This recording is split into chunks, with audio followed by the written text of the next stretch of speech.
The first thing I noticed was not Natalie's insult. It was my son's fork. Marcus held it halfway between his plate and his mouth while his wife stood at the head of my dining table, smiling beneath the chandelier Thomas and I had chosen 29 years earlier. Around her sat 12 people I barely knew, co-workers, neighbors, one couple from her tennis club, drinking wine from the crystal glasses I had saved for anniversaries and Christmas dinners. Natalie lifted her glass. "I just want to say how grateful Marcus and I are for everyone who's become part of our life here." People smiled. Someone tapped a spoon lightly against a glass. Then Natalie looked at me. "And Evelyn has been very generous about letting us stay in the house," she added.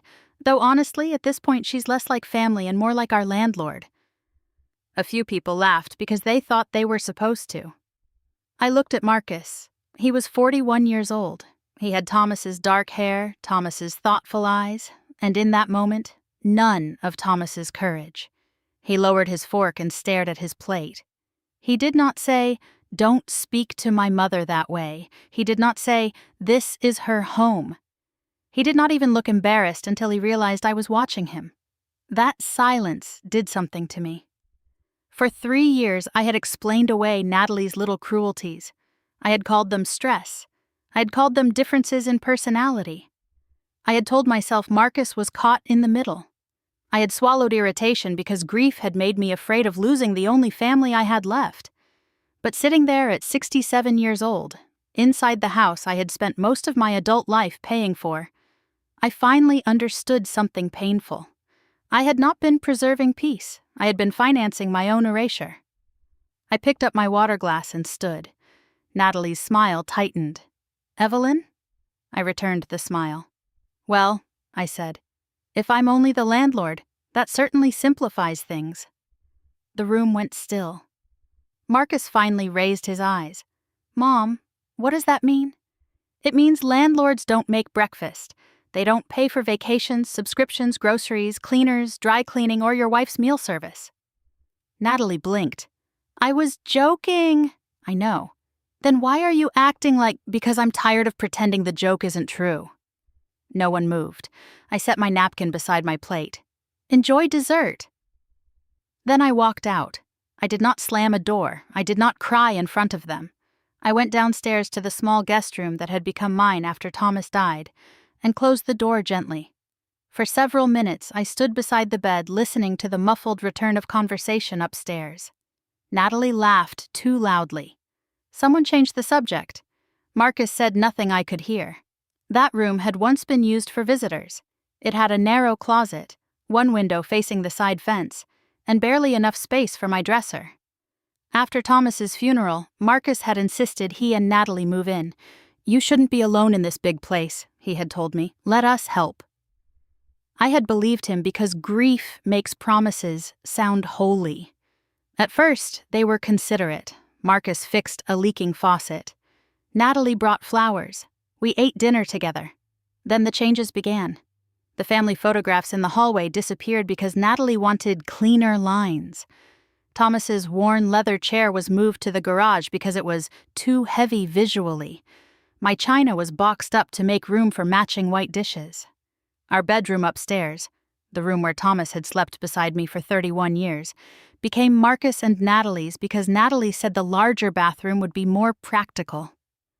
I moved downstairs. I told myself I was adapting. Meanwhile, I kept paying.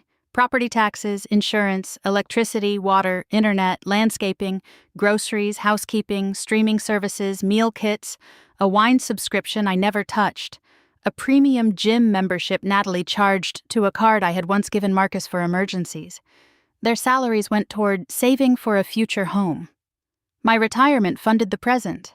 That night, I opened the bottom drawer of my dresser and pulled out a gray accordion folder. Bank statements, utility records, insurance notices, tax bills, automatic transfers, receipts. I spread them across the bed. Then I took out a notebook and wrote one question at the top of a clean page. What am I paying for because I want to? The answer was surprisingly short. The roof over my head, my own food, my own life, everything else had become habit disguised as love. The next morning, I woke before 6. That morning I brewed 1 cup. I sat at the kitchen island while early sunlight touched the maple cabinets Thomas had installed himself. I read the newspaper slowly. No rushing, no listening for footsteps, no mentally planning everyone else's day. At 7:43, Marcus came in. He opened the cabinet, took out a mug, and reached for the empty coffee pot. He frowned. "Mom?" I kept reading. "Did the machine break?" "No."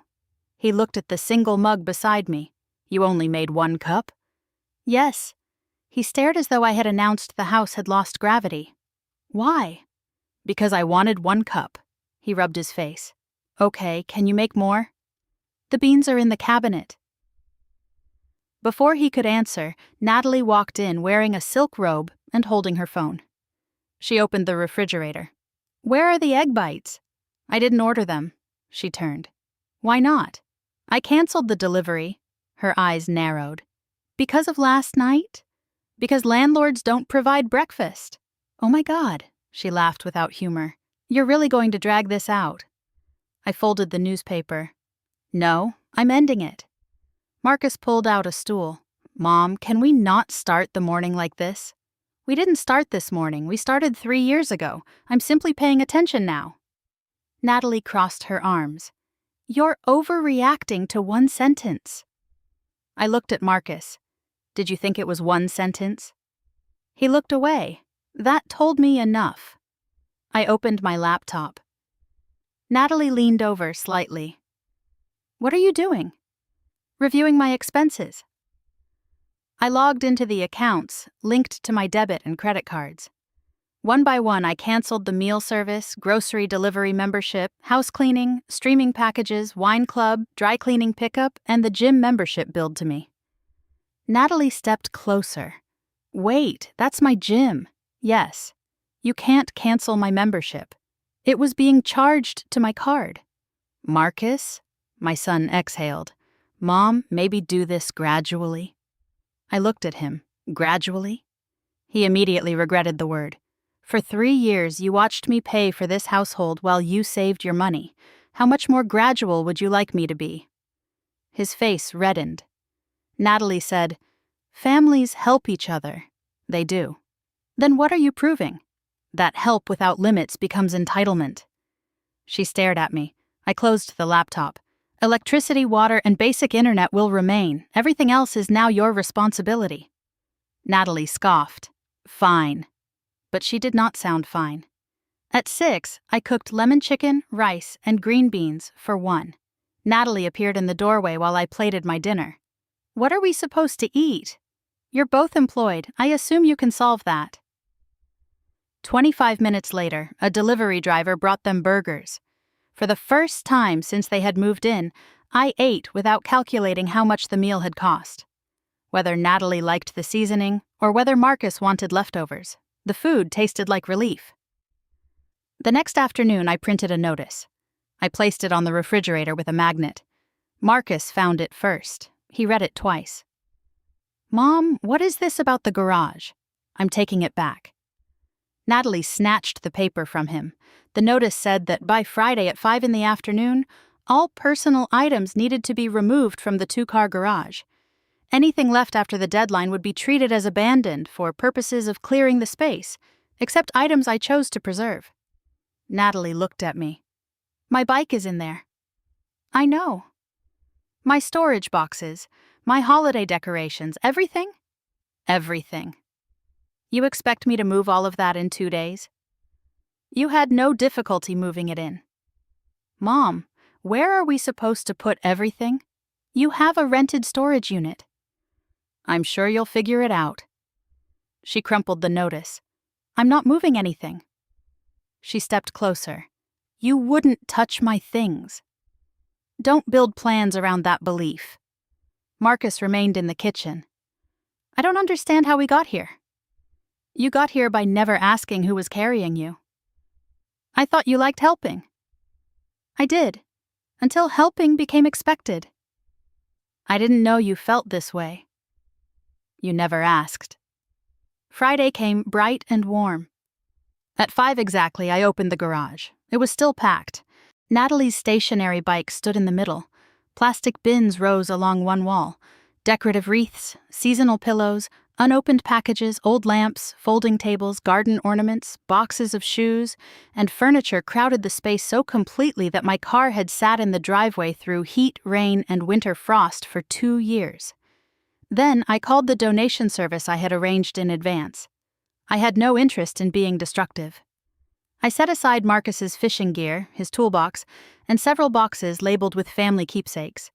I also kept an old walnut rocking chair that Natalie had once said belonged to her grandmother. Everything else she had ignored after written notice was loaded carefully. Then I backed my car inside. When the door lowered behind it, I actually laughed. But I had forgotten what it felt like to occupy my own life without apologizing. Marcus and Natalie came home shortly after 7. The front door opened. Then Natalie screamed my name. "Where are my things?" "You know exactly which things." I stood and followed her to the garage. Marcus was already there, staring at my car. Natalie spun toward me. "My bike? My bins? My Christmas village?" "Donated." "My shoes?" "Also donated." "You stole my property." "No, I gave you written notice and a deadline." "I thought you were trying to scare me." "Mom, couldn't you have waited until the weekend?" "I waited 3 years." "For what?"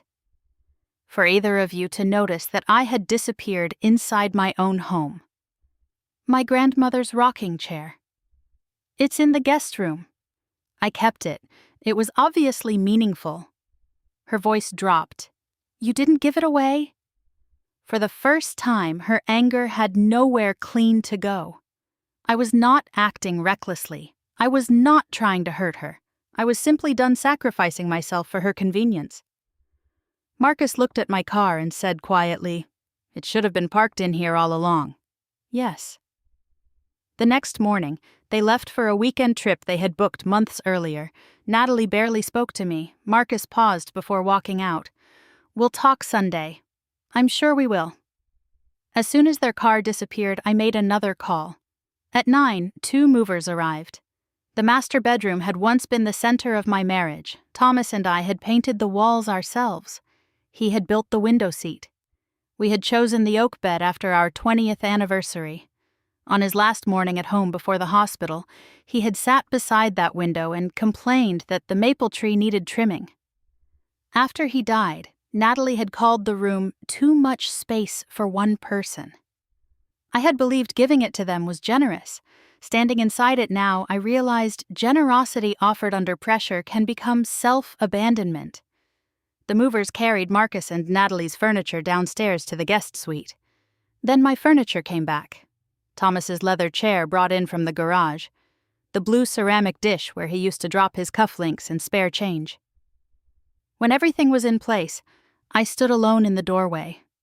For a moment, I could almost hear Thomas clearing his throat behind me. A version of myself I had misplaced. I sat on the edge of the bed and cried for the first time since Natalie's dinner. Before the movers left, I photographed every box and every item moved downstairs. I labeled everything clearly. Nothing was damaged, nothing was missing. Then I locked the master bedroom. Sunday afternoon, I was reading there when the front door opened. A minute later, Natalie shouted. The bedroom door shook beneath a hard knock. "Mom," Marcus called, "open this." She stared at the bed, the chair, the dresser. "You moved our bedroom." "I moved your belongings." "You had no right." This room belonged to Thomas and me for almost 30 years. Natalie shook her head. "That doesn't mean you can just take it. It means it was never yours." Marcus said quietly, "Mom, we were living here. And now you are living downstairs." Natalie looked stunned. "That room is tiny. It is larger than many apartments. This is humiliating." So was being introduced in my own home as someone who no longer counted as family. "Why didn't you just tell us you wanted the room back?" "I did tell you I was unhappy." "When?" "Every time I said I missed my things. Every time I asked where a photograph had gone. Every time I said I wanted Thomas's chair back upstairs. Every time I asked whether the garage could be cleared. You heard requests. You never heard the person making them." I opened the dresser drawer and took out a folder. Inside was a rental agreement. The agreement listed monthly rent, their portion of utilities, shared household responsibilities, parking, maintenance expectations, and 30 days' notice if either side ended the arrangement. You're charging your own son rent? I'm charging 2 adults far below market rate. This is almost $2,000 a month with utilities. The market rate for this area is closer to $3,500. We're trying to buy a house. Then this delays us. No, Marcus, paying your own living expenses reveals what you can actually afford. You're punishing us. No, punishment is meant to hurt someone. Boundaries are meant to protect something. What are you protecting? My retirement, my home, my dignity. What if we don't sign? Then you'll have 30 days to move. You would really put your son out. I would ask my 41-year-old son to support himself. Marcus was still my child in every place that mattered to my heart. But love could not require me to disappear. They asked for time. I gave them a week.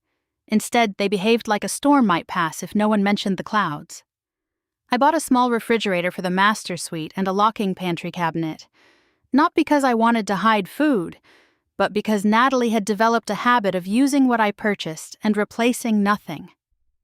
On Friday, Marcus opened the kitchen refrigerator. Inside were mustard, half an onion, pickles, and sparkling water. You moved the groceries? I moved my groceries. You're locking food in your bedroom now? That is insane. No, insane was spending $800 a month feeding 3 adults and being told I was basically the landlord. We're not asking you to feed us. I looked at the empty refrigerator. You never had to ask. An hour later, they came home from a discount grocery store carrying bags. Marcus had rice, eggs, pasta, chicken thighs, canned soup, coffee. A week later, I received an email from a real estate agent. The truth was, even if Marcus and Natalie changed overnight, I no longer wanted the house. It had become too large for me and too tangled with grief. I had spent years maintaining rooms I barely entered and paying to preserve a version of family that no longer existed. The agent, Dana Mercer, arrived on a Wednesday afternoon. I met her at the front door. She was in her 50s, brisk and warm, with a tablet tucked under one arm. Marcus came downstairs during her walkthrough. Dana smiled. You must be her son. I'm Dana Mercer. What's this about? She's evaluating the property, I said. For listing. Natalie appeared from the kitchen. What did you say? I'm selling the house. You can't sell our home. It is my home. Mom, come on. We've lived here for 3 years. I've lived here for 32. What about Dad? This was his house, too. Would he want you to sell it? I looked toward the staircase Thomas had refinished one summer, because we could not afford to replace it. I think your father would want me to live somewhere I feel respected. She photographed the kitchen, the den, the backyard, the upstairs bedrooms, the renovated bathrooms, and the front entry. 2 days later, a sign appeared on the lawn. They still had not signed the rental agreement, but it no longer mattered. The house went under contract quickly. A young couple named Adrian and Leah made the strongest offer. During their second visit, Leah stood by the kitchen window and smiled at the yard. I can picture our kids running out there. For years, I had thought selling would mean betraying my past. Instead, I realized homes are not loyal to one chapter. People fill them, empty them, remember them, and move on. Closing was scheduled 5 weeks later. That evening, I gave Marcus and Natalie formal written notice of the date they needed to leave. Marcus sat at the dining table for a long time. Finally, he said, "We can't buy yet. We'll have to rent. Our budget looks completely different now." I imagine it does. I didn't understand how much you were covering. That's not an excuse. I'm sorry. It was the first real apology he had offered. I love you, Marcus, but I don't trust you the way I did. I know that, too. Moving day arrived under a clear sky. The house echoed as boxes disappeared. Natalie packed the kitchen, while movers carried their sofa outside. She had been quieter during the final weeks. Not kinder, exactly. Less certain of herself. She and Marcus had found a modest 2-bedroom apartment 20 minutes away.